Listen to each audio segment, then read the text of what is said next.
Okay guys, so today it's literally all systems go on the farm. We've got Roger over there just loading up some concrete which was on the farm. We had some concrete pads taken out and then moved, and that's what Roger's doing now. Roger's just loading the lorry up there. We've just got some omex in here which is for some P&K for the sugar beet tomorrow, which is going to go on. And then earlier on today I had some wood delivered for the biomass operation. So in a minute I've got to go and get my moisture meter out and just measure the wood on its moisture level. So I'm going to go and do that in a minute. So what is Fodderbeet? What is it? Why do we have it on the farm? Well, we have it to feed the cattle on the farm during the winter months. We grow it on the farm, we then harvest it, collect it in, and then feed it out using this feeder bucket just down here. That goes on the front of the John Deere. We then feed it out to the cattle every day over the winter months to keep them filled up on food and to give them enough energy to keep going through the winter months. So that's what Fodderbeet is. When you crush into it, it's like a crystally type of sugar. It's a sugary root crop, and it's what we've been feeding to the cattle on the farm here for about 15 years now, and touch wood, it's been going quite well so far. If you would like to see how we harvested the Fodderbeet and how we bring it in ready to feed to the cattle, I will leave a link to that video in the description down below, and you'll see how the Fodderbeet is harvested during the winter months and how it's brought in to this clamp. So it's all go, go, go.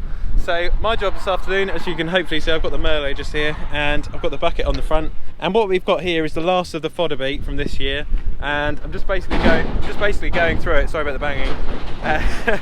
And I'm just picking out the good Fodderbeet, because some of these Fodderbeets here, hopefully you guys can see, have actually gone rotten, and some of them haven't. So there's some good beet. The good ones are hard and they're pretty solid, like this one here, look, that's still in good condition. You can feed that to the cattle, whereas for example this one has absolutely had it. So we don't want to feed that to the animals, so that one I throw away. And I'm just sorting my way through. Again, this one not very good, whereas one like this is actually a good Fodderbeet.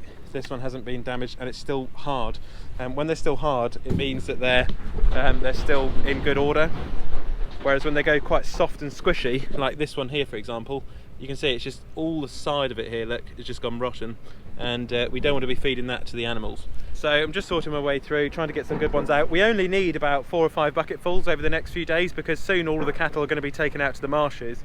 But it's just basically just trying to get enough Fodderbeet to get us through towards the end of the winter.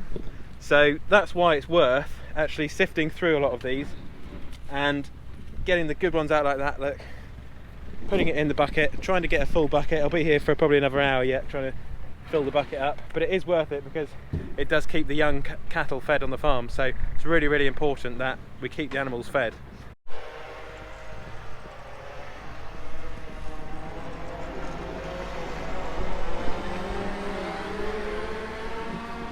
So there's the Agri-Fac, which is going to be putting on the P&K for the sugar beet, and hopefully you can just see down below now I'm pretty much just over halfway on the bucket and heading towards getting a full load. And now the tanker is going to fill up the Agri-Fac, and then they're going to go and start spraying on the field just next door, and we'll just go and see it being sprayed. Okay, so the rain's just held off, so here comes the Agri-Fac sprayer. We'll head up to the top of the field and just see the P&K being applied to the land. There we go. Off she goes. And we'll head up there and just see it being applied onto the sugar beet lands.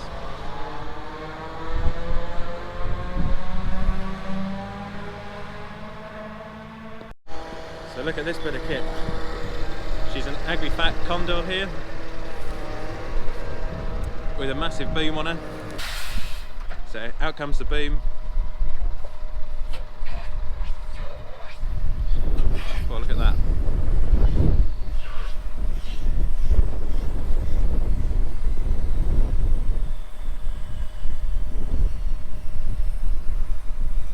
Modern day farming. Look at that. Maybe she's just going to come a bit too near the edge. Nope, perfect.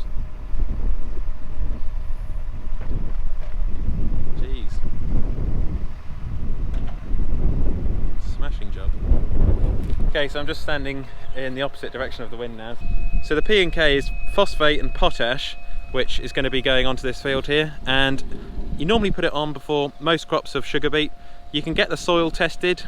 We've had the soil tested here by Frontier, who are the company who do the spraying here, and they will be applying the correct amount of P&K onto this field in accordance with their tests for the soil. So everything's been calculated out properly, and you'll hopefully now start seeing the boom just starting up here. I'm just standing in the right direction from the wind, so it will hopefully blow down the field. And there you go. That's the P&K going onto this field here, which I spread with the muck spreader, and it's going on at around about 800 litres per hectare, and away she goes.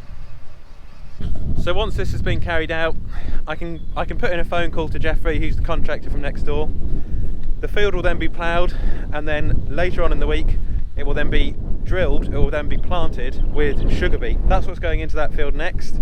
And last week I had the delivery of the sugar beet seed, which is now in the workshop, and that has then got to go into Jeffrey's drill.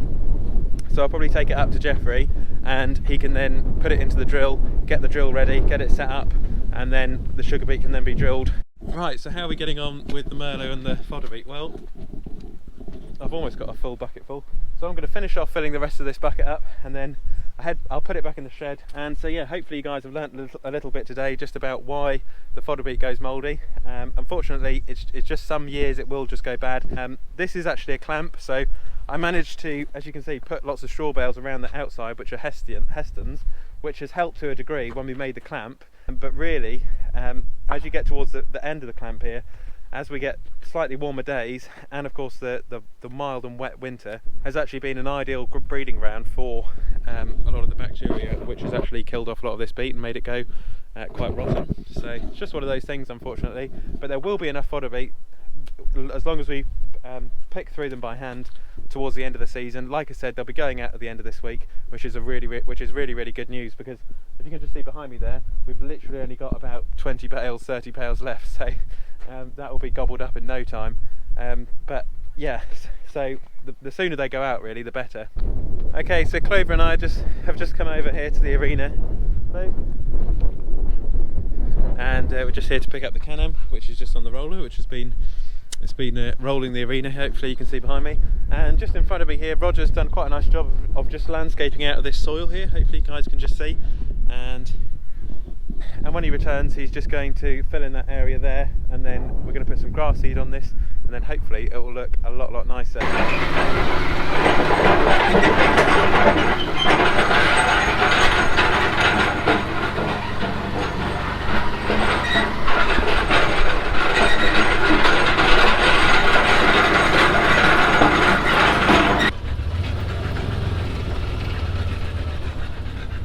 Okay, so the P&K's been put on now. This is the load I got in here, just with the Merlot.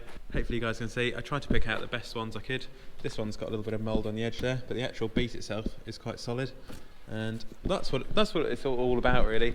Is if you've got some food there, it's good quality food. All you've got to do is sift through it, because in farming you've got to squeeze every drop you can out of your feed, because otherwise it will be costing you a lot of money. If we had to buy food in now to replace part of the rotten fodder beet, you know, this would have all been thrown away, and this is actually good fodder beet. It's just that you've got to get in there and pick it out, and some people will do that, some people won't. We like to just pick it out because it's good beet at the end of the day. So Merlot's been absolutely fantastic, and here's the 135, which the other day actually got locked into gear, and I managed to get a screwdriver in the end. This nut here you can take off, and I took it off, I put my screwdriver in, and I managed to move the synchro shifter for the gearbox, because this gear shifter here, the main gear lever, was actually locked solid. And apparently it's a bit of a tendency with them, as they get a little bit older, they will stick the gearboxes on them. So anyway, managed to do that. I pulled it back with the 155R as well, just to rock the gearbox a bit, just to slightly get it moving. But it turns out all I needed to do was undo this plug here. I literally, the most bizarre thing, just put a screwdriver in and it came right. So I hope you guys are all staying safe. I hope you've enjoyed today's video, and if you haven't subscribed to the channel, don't forget to subscribe. You can also as well tap the little bell to be notified when there's a new episode of Olly's Farm. Thank you so much for watching, guys, and I'll catch you guys on the next one.